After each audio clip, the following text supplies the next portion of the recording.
Oi, Frazão, bem-vindo, bom dia. Oi, Carol, bom dia para você, bom dia aos ouvintes, bom dia, Heisen. Bom dia. Bom, o futuro ministro das Relações Exteriores, Mauro Vieira, disse que recebeu ordens do presidente eleito Lula para retomar relações com a Venezuela, reconhecendo Nicolás Maduro como presidente do país. E a gente ouve um trecho agora. Com relação à Venezuela, o presidente também me instruiu que restabelecêssemos as relações com a Venezuela, o que faremos a partir do dia 1º, enviando, num primeiro momento, um encarregado de negócios para retomar os prédios que nós temos lá, residência, chancelaria, e reabrir a embaixada, e posteriormente vamos indicar um embaixador também junto ao governo venezuelano. Embaixada junto ao governo que está. O governo é o governo que foi eleito, que está lá. É o governo do presidente Maduro. Assunto que entra a reboque daquela discussão de Maduro vir ou não até para a posse do presidente em 1º de janeiro, né? Sim, as coisas estão interligadas, né, Carol? Faz parte dessa retomada muito pragmática de relações com a Venezuela, que entra num cenário de reabilitação internacional do Maduro, que passa também pela mudança de ventos políticos na América Latina, na América do Sul, a reabertura da fronteira com a Colômbia, desde a eleição do governo Gustavo Petro, governo de esquerda em Bogotá, passa também pela essa aliança, né, que ele tem de longa data com o PT, com o Lula, e pelo interesse também dos Estados Unidos, Carol e Heissen, que se demonstrou mais pragmático com o governo Joe Biden, com o governo democrata, depois da guerra da Ucrânia.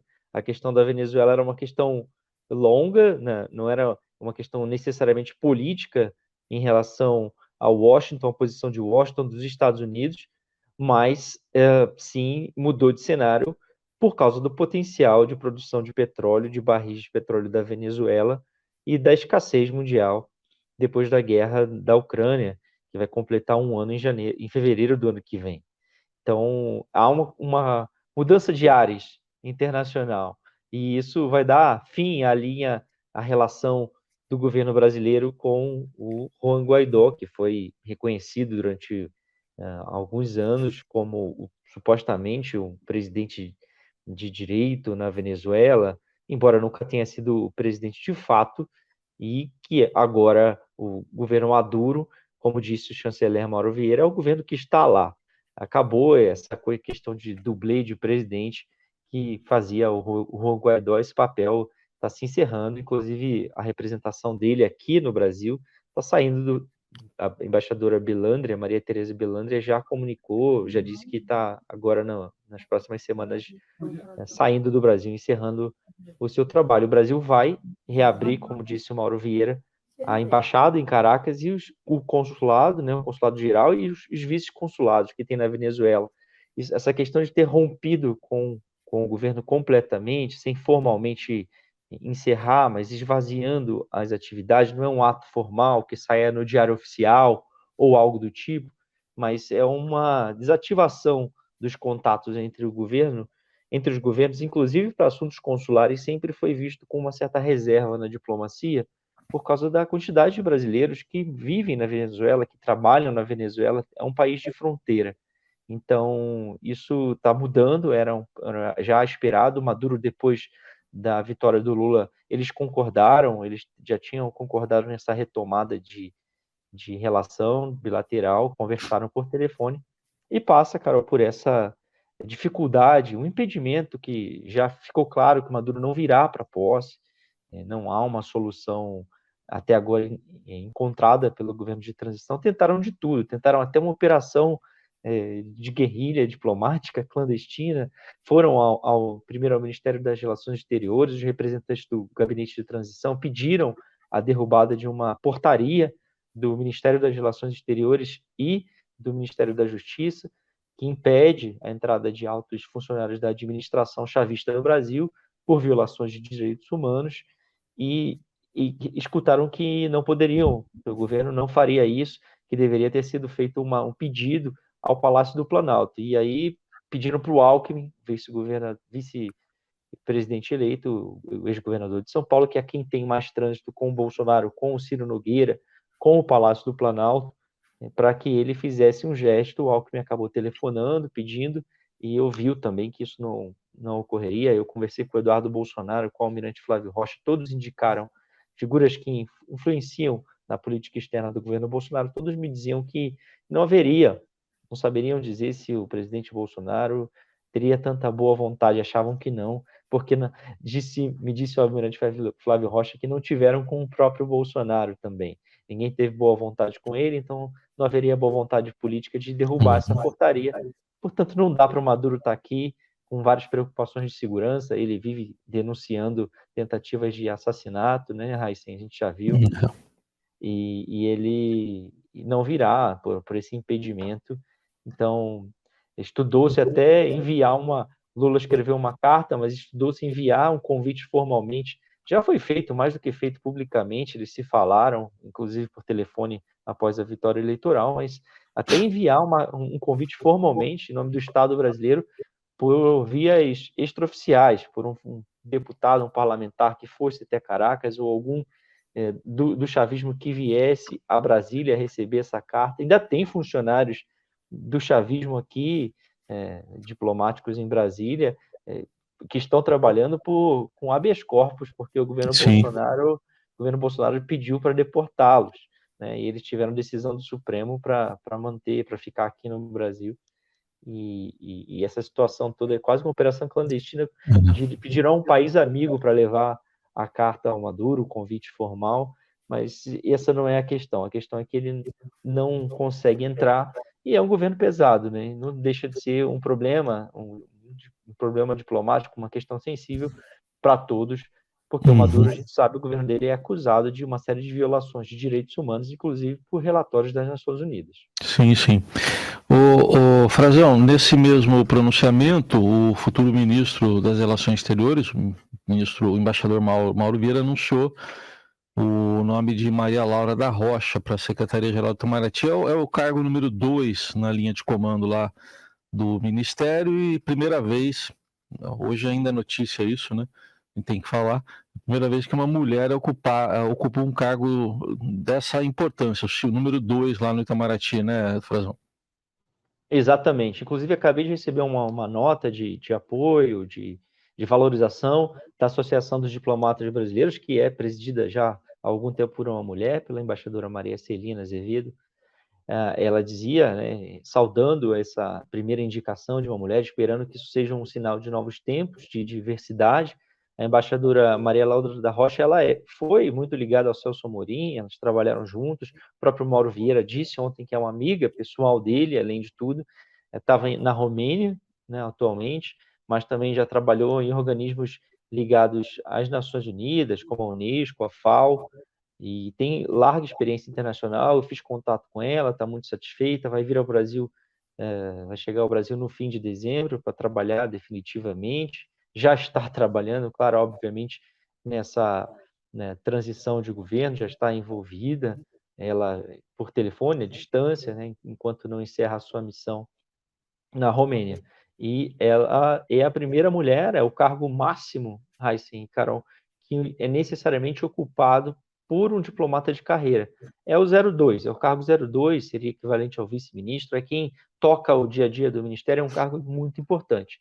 E ficou com uma mulher num aceno, claro, uma composição que o Lula já tinha indicado que faria, por causa dessa dinâmica que nós estamos vendo, uma mudança na diplomacia internacional. Aqui mesmo no Brasil, tem as últimas levas de troca de embaixadores, as principais embaixadas, elas estão sendo ocupadas por mulheres. Tem vindo mulheres para o Brasil para representar no Reino Unido, na França, na Espanha, pela primeira vez nesses 3 países, uma mulher à frente da embaixada que trabalha aqui no Brasil, são embaixadoras mulheres, países nórdicos também, Dinamarca, outros países têm mulheres, o México tem uma mulher também atualmente, e há uma demanda muito grande de representação, e elas trabalharam, as mulheres diplomáticas fizeram intensa campanha para que isso ocorresse, para que o Brasil tivesse uma diplomata na chancelaria pela primeira vez. O governo Lula perdeu uma oportunidade política de fazer isso, mas botou alguém de sua confiança que sofreu pressão, ficou um certo incômodo com o Mauro Vieira, que é um retorno, né, de um chanceler, mas ele vem, então, e coloca uma mulher no cargo 2, que também é a primeira vez, e tem agora a expectativa de que o Lula aproveite, então, em composição com Mauro Vieira, também faça indicativos de que as mulheres terão mais espaço, indicando-os para as embaixadas principais, as embaixadas mais valorizadas, mais Washington, vistosas. especialmente, né?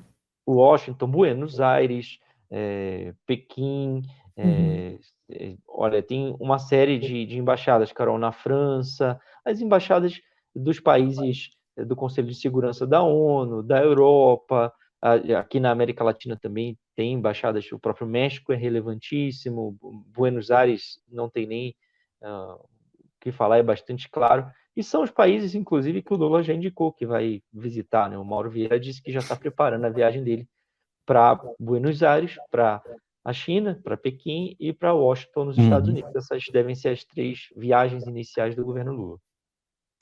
Frazão, queria ainda falar contigo sobre o número de presos a partir das manifestações que a gente viu em Brasília no dia da diplomação do presidente Lula, num total de 0. Exatamente. Um total de 0. É até surpreendente, né? Para quem já viu manifestações, que não sei nem se dá para dizer que são manifestações, né? Eu fiquei bastante. A gente conversou disso na terça-feira, bastante impactado com o que se viu, né? São destruições de patrimônio público e privado, tentativa de invasão, tentativa de usar explosivos também, incendiando carros, incendiando ônibus, tentativa de... Eu não consigo classificar de forma diferente quem usa botijões de gás para tentar incendiá-los, né, jogando junto a carro, para provocar explosões, e isso tem um rigor da lei. Existem discussões jurídicas sobre como isso vai ser enquadrado. O próprio tom do governo eleito, do futuro ministro da Justiça, Flávio Dino, já está mudando, está por uma certa cobrança, porque a gente viu, né, eu vi, Carol, a parte da atuação da PM foi, de fato, mobilizado, algumas tropas com capacidade para atuar nesses atos, com treinamentos, batalhão de choque, batalhão de operações especiais, a cavalaria da Polícia Militar, mas a gente via uma circulação grande, com viaturas, com motos, com a cavalaria descendo a esplanada dos ministérios, mas durante muito tempo eles agiram, esses criminosos que fizeram esses atos, levando terror aqui na capital federal, em Brasília, eles agiram com os policiais olhando, né, tentando dispersá-los. Essa foi a orientação e o que justificou a PM, que a orientação era para dispersar os atos e não para efetivamente prender, por isso que não tem presos. E já se passa alguns dias, essa região de Brasília, ela é bastante monitorada por câmeras, dá para identificar, tem muitos vídeos, eu gravei vídeos, dá para identificar pessoas, eles próprios gravaram vídeos, fizeram transmissões, bolsonaristas fizeram transmissões ao vivo, ou seja, não é tão difícil de identificar essas pessoas que estavam lá atuando, e chama a atenção a ausência completa de presos e a forma que se optou por reagir a esses atos, né? Porque nós já vimos em outros episódios, a despeito da atuação de dispersão de tropas de choque, de cavalaria ou de qualquer unidade da Polícia Militar de distúrbio civil, né, eles agindo também para prender.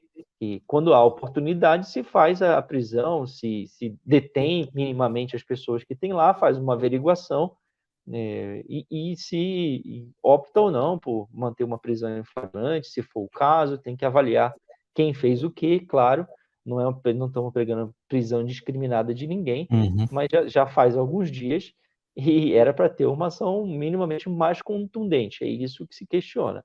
Quem já testemunhou, qualquer jornalista que já cobriu manifestações pelo país, que tiveram algum tipo de distúrbio civil, que tiveram atos de vandalismo, de depredação, sabe que já testemunhou também que a Polícia Militar pode agir diferente, é porque houve alguma ordem para que agisse dessa forma.